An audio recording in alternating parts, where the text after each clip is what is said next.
It was a cold, quiet night in the embalming lab. I was working on an elderly woman, pale skin, sparse gray hair, laid out on the metal table. As I injected the cavity fluid into her abdomen, I chatted with my co-worker Odette, who was smoking a cigarette outside. "I'm stepping out for a bit," I said to the woman, as if she could hear me. "I'll be back to finish you up." Out of habit, I flipped off the lab's lights and joined Odette by the door. Time slipped by as we swapped small talk under the dim glow of a street lamp. The chilly wind carried faint whispers I tried to ignore. When the clock hit the 40-minute mark for the fluid to set, I said, "Let's head back in, it's time." Odette nodded, but as she neared the aluminum door, she froze. With a sudden jolt, she slammed both hands against it, the metallic clang echoing like a scream in the night. "What's wrong?" I asked, my heart racing. "I don't know," she muttered, her wide eyes fixed on something I couldn't see.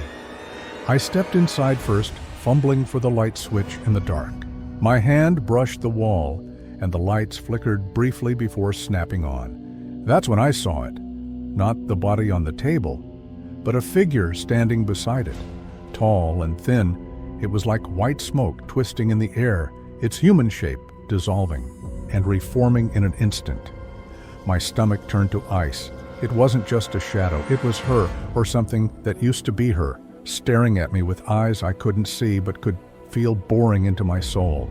"Did you see that?" I whispered to Odette, who was still rooted at the doorway. "I didn't see it, but I felt it," she replied, her voice shaky. The lights flickered again and the figure vanished, leaving only the still body behind.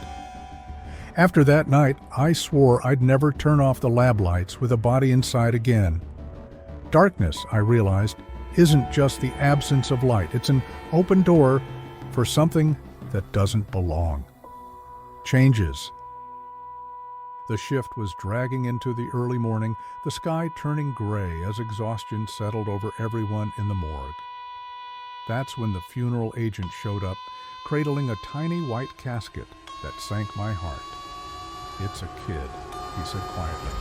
"Her mom's out in the car, falling apart."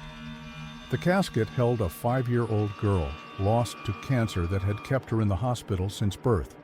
When I lifted the lid, I saw her little hands under a sheet, nails painted in bright colors, red, blue, yellow, a final splash of joy against the sorrow. Carefully, I lifted her out, cradling her like I always do with kids. "Come here, sweetie," I murmured, laying her on the table. Her face was purple, cyanotic, but the embalming fluid brought back some warmth to her skin. Her mom had asked for a doll to be placed in the casket, along with salmon-colored roses that lined the edges. I finished up, drained, and headed home to crash. That morning, sleep pulled me into a strange haze, halfway between dreaming and waking. Suddenly, I felt a light pressure at the foot of my bed. My eyes snapped open, but my body wouldn't move, locked in that icy trance. Then I saw her, the little girl, her short hair just starting to grow back, darting from behind my bed toward the living room. She giggled, a clear, sharp sound that sliced through the silence. But her eyes, oh God, her eyes, were pitch-black voids. Like the cancer had hollowed out more than just her body, I bolted upright, gasping, unsure if it was real or a trick of my tired mind.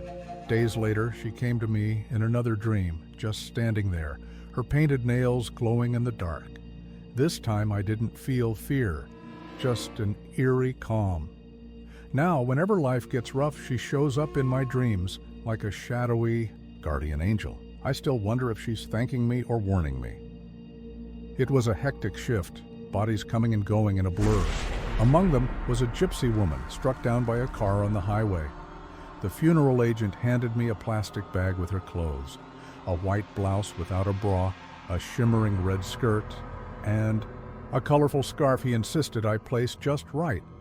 Her family said it goes over her shoulder, like this, he demonstrated, draping it loosely. "Don't mess it up." I jotted it down and started prepping her, but I let my co-worker finish dressing her while I moved on to another case. At the end of the shift, I did my usual rounds, checking each casket. "Hang in there, you're almost out of here," I muttered. To them, until I reached hers. I froze. The scarf was gone. "Where's her scarf?" I demanded, turning to my co-worker who swore he'd only seen the blouse and skirt. I searched the casket, gently lifting her body, checked the others nearby. Nothing. Panic set in. Losing something of the deceased was a big deal, and the thought of facing her family empty-handed made my chest tighten. In a frantic moment, I leaned close to her casket and whispered, "Please help me. Where's your scarf? I'm lost here." I shut my eyes, a shiver crawling up my spine. Then, like a jolt, the word hit me: trash. "It's in the trash," I blurted, ignoring my coworker's skeptical looks. I bolted to the big bins outside, digging through the stinking bags with gloved hands. In the second bin, there it was, the scarf, folded neatly inside the grocery bag her clothes had come in. Shaking, I returned to her casket and draped the scarf over her shoulder, just as instructed. For a split second, a cold breath grazed my neck like she'd brushed past me. I don't talk to the bodies anymore, not after that. They listen, and sometimes they answer.